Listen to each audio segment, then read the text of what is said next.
क्या लगा मैं तुम्हें यहाँ से आसानी से जाने दूंगा? इस सूट की कीमत चुकाऊंगा ना?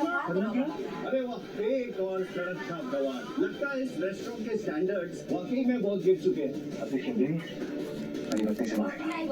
मैं माफी मांगू। तुम जानते हो मैं हूँ कौन? समझ में नहीं है।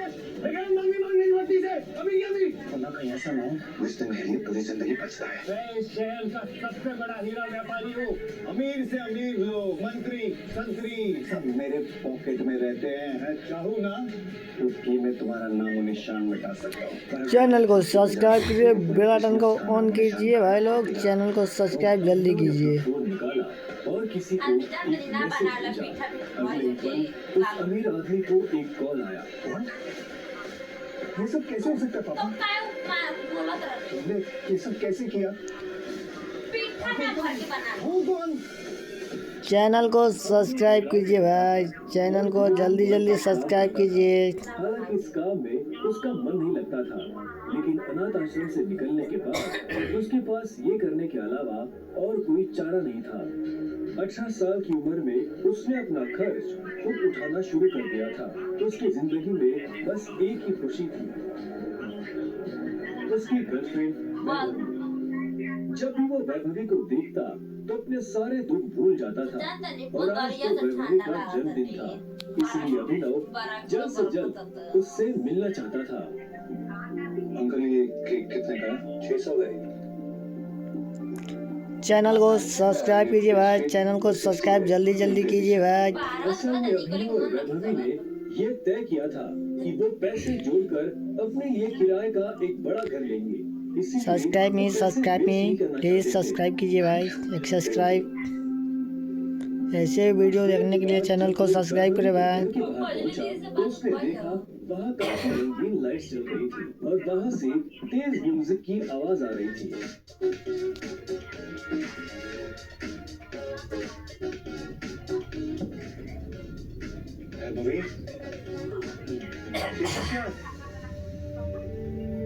ये कौन है वैभवी?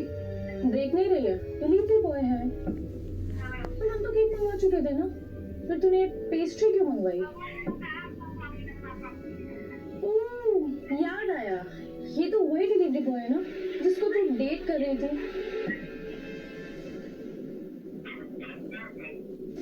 ओह कम ऑन यार वैभवी, तेरा स्टैंडर्ड इतना। चैनल को सब्सक्राइब कीजिए प्लीज भाई, चैनल को सब्सक्राइब कीजिए। ऐसे वीडियो देखने के लिए चैनल को सब्सक्राइब कीजिए। अभिनव देवेन को अच्छी तरह से जानता था। वो एक बड़े बाप का लड़का था और हर वक्त वैभवी के आसपास मंडराता रहता था। देवेन को यहाँ देखते ही अभिनव का दिमाग खराब हो गया। उसके हाथ में एक बड़ा सा गिफ्ट था, उसके आगे अभिनव के हाथ में लटकी पेस्ट्री की थैली कुछ भी नहीं लग रही थी।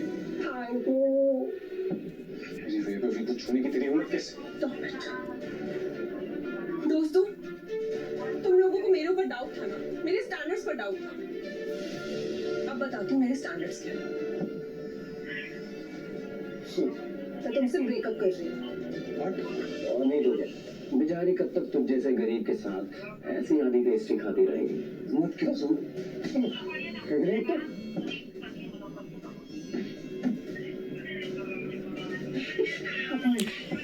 चैनल को सब्सक्राइब कीजिए भाई, चैनल को सब्सक्राइब प्लीज। ऐसे वीडियो देखने के लिए चैनल को सब्सक्राइब कीजिए। अभिनव वहां से निकल गया। वो उन दोनों की शक्ल अब और नहीं देखना चाहता था। उसकी आंखों में आंसू थे और उसका दिल बुरी तरह टूट चुका था। हर धूप के साथ उसकी आंखों के सामने वो दृश्य आ रहा था जिसमें देवेन वैभवी के गालों को चूम रहा था। तुमने अच्छा नहीं किया वैभवी, तुमने बिल्कुल अच्छा नहीं किया। बहुत गलत किया तुमने मेरे साथ, बहुत गलत किया।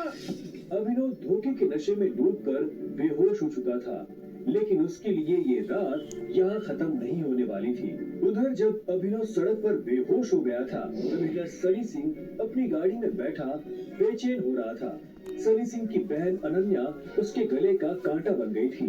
सनी अपने दादा हरदेव पाल सिंह की नजर में आने के लिए और अनन्या को रास्ते से हटाने के लिए कुछ भी कर सकता था, और आज वो अपनी गाड़ी में अपने आदमियों के साथ निकल पड़ा था अपनी बहन को सबक सिखाने के लिए।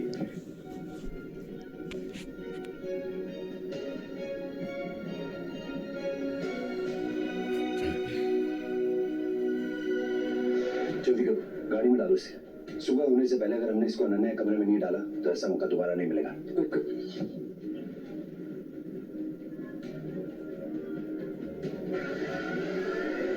सनी के आदमी अभिनव को उठाकर सीधा रूम नंबर 409 में घुस गए। कपड़े उतारो और बेड पे लेटाओ उसको। कपड़े उतारो उसको। उन्होंने अभिनव को बहुत आहिस्ते से उस बिस्तर पर लेटा दिया। वहां पहले से सनी की बहन अनन्या सोई हुई थी। सुबह जब अभिनव ने करवट बदली तो उसका हाथ एक नरम हाथ से पकड़ा गया। अभिनव की नींद टूटी और उसने देखा कि वो एक अनजान लड़की के बगल में लेटा हुआ था।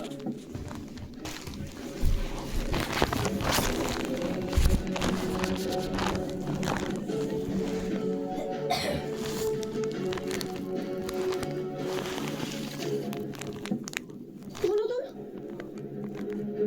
तुम मेरे कमरे में क्या कर रहे हो? तुमने मेरे साथ क्या किया? तुम इस हाल में? छी शेम होने बहना। मुझे तो तुम्हारे पर हमेशा से डाउट था। कितनी बार मैंने दादाजी को समझाया, बोला, पर हर बार बोले मेरी अनन्या ऐसा नहीं कर सकती। लो कर दिया तुम्हारी अनन्या ने ऐसा। अब पता है दादाजी को उनकी पोती की वो चल रही है इनका से लाइव टेलीकास्ट दिखाने के लिए मैंने उन्हें यहाँ बुला लिया। भाई मुझे नहीं पता, भरोसा करिए। क्या हुआ, कैसे हुआ? मैं जानती तक नहीं इस लड़के को, नहीं जानती भाई। मैं भी दोनों के बीच में कुछ भी ना हुआ। नहीं। इससे पहले कि अभिनव सफाई देता, अनन्या और सनी के दादा हरदेव पाल सिंह कमरे में पहुंच चुके थे। उनके पहनावे से समझ आ रहा था कि वो बहुत अमीर आदमी थे। अनन्या को इस हाल में देख उनकी आंखें गुस्से में लाल हो गई थी। मुझे तुमसे ये उम्मीद नहीं थी। आप जैसा सोच रहे वैसा बिल्कुल नहीं है।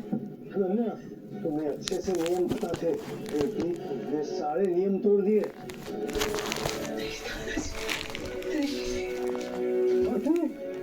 जब अभिनव की नजर हरदेव से मिली तो उसे लगा कि वो अपनी आंखों के सामने मौत देख रहा है।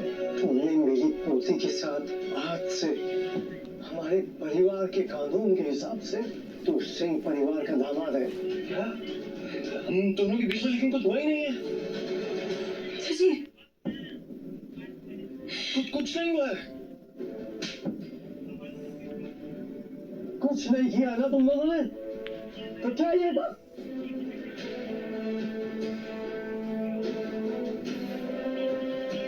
इससे पहले कि अभिनव कुछ समझे, हरदेव के आदमियों ने उसे मारना शुरू कर दिया था। अभिनव हरदेव की उम्र का लिहाज कर रहा था, इसलिए उसने अपने आप को रोक लिया था। अनन्या, इसे हॉस्पिटल भेज देना ताकि शाम को अखरम की पार्टी में आने के लिए ठीक ठाक से तैयार हो जाए। और याद रखना, मुझे शाम को अखरम की पार्टी में ये तुम्हारे साथ जरूर नजर आना चाहिए।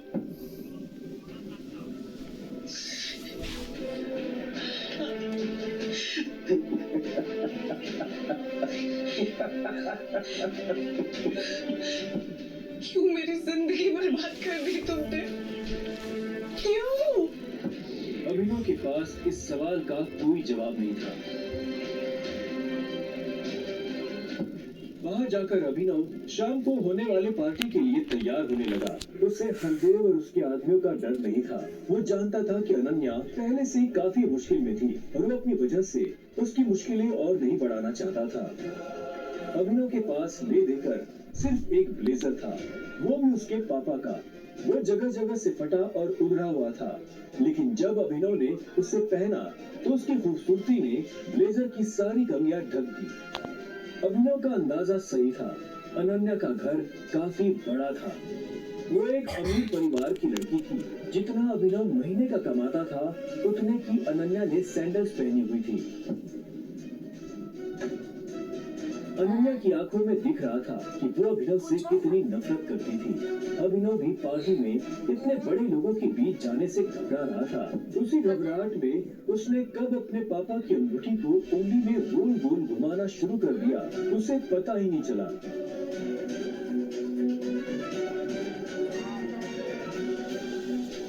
इस अंगूठी को उतार दो प्लीज, बहुत गंदी लग रही है। सॉरी पर ये अंगूठी मेरा सब कुछ है। आपको हम दूसर घर वाले कई दूसर। अकरम का घर किले जैसा था, जिसके चारों तरफ बाउंसर्स बंदूकें लिए खड़े थे। जैसे ही अनन्या और अभिनव अंदर आए तो इतने में उसकी नजर देवेन से टकरा गई।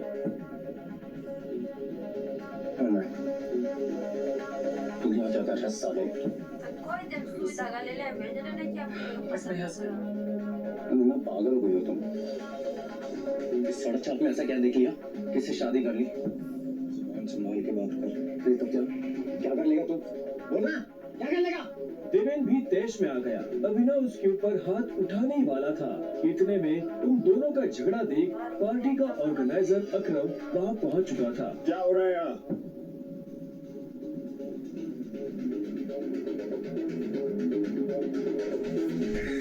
अकरम सर, देखिए नहीं आदमी, ये क्रिमिनल है, जबरदस्ती अपनी पार्टी में घुसाया है। इधर आओ।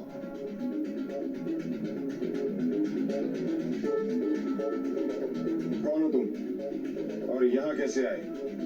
एक्चुअली ये मेरे पति है। अकरम को अनन्या की बात पर विश्वास नहीं हुआ। तुम इस पार्टी में इनवाइटेड नहीं हो। इससे पहले कि मैं पुलिस को बुलाऊं, चले जाओ यहाँ से। Thank you Akram sir. Ananya, तुम इससे दूर हो, साला गरीब कहेगा। रुको। अकरम भागते हुए अभिनव के पास गया और उसकी अंगूठी को देखने लगा। मुझे तुमसे कुछ जरूरी बात करनी है, अकेले में। अच्छा, चलो। अकरम ने कहा और अभिनव का हाथ पकड़कर उसे अपने साथ अंदर ले जाने लगा। अनन्या